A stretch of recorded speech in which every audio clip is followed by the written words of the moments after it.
Hello my friends! Today we will learn a new sound.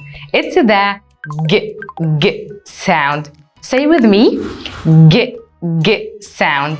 Good job.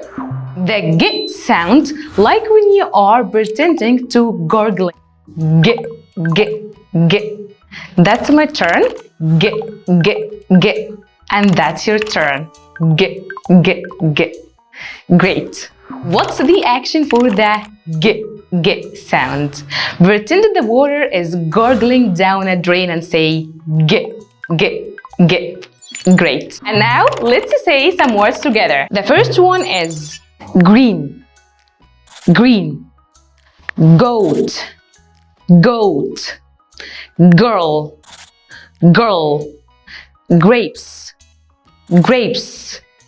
Grandma.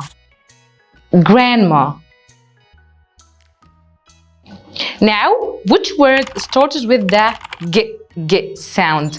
Mat or goat? That's right, goat.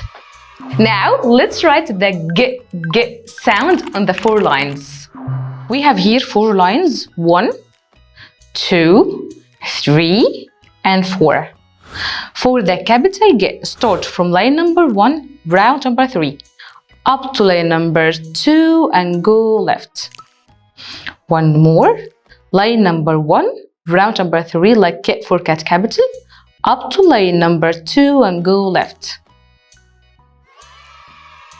For the small G, make circle from line number 2 to line number 3, down to number 4 and make left curve. One more, make circle from line number 2 to line number 3, down to line number 4 and make left curve. Good job. Now let's put g with other sounds we already learned. G plus ab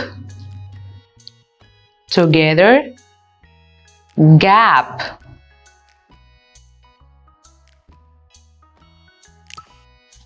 G plus together gur. Plus and plus ma together make grandma. Gur and grandma. One more. Gur, g plus together make gur. Gur plus and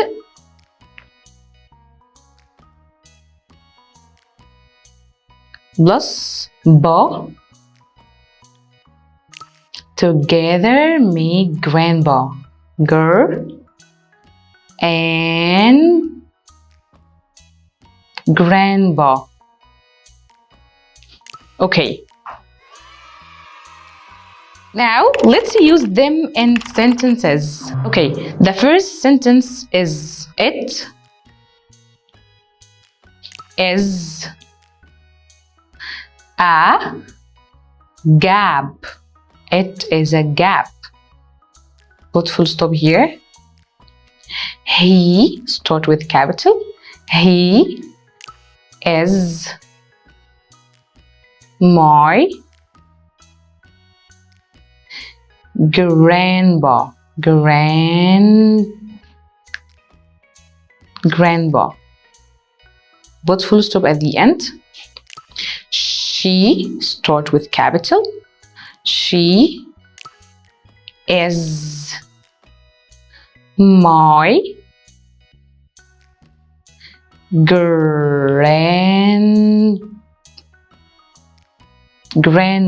She is my grandma. Okay, let's say the sentences slowly. It is a gap. He is my grandpa. She is my grandma. Now let's say them fast. It is a gap. He is my grandpa. She is my grandma. Good job. Well done, my friends. Today we learned the g sound, and we also learned how to blend it to make new words like grandma, grandpa, and we also make new sentences like it is a gap. He is my grandpa. She is my grandma. See you next time.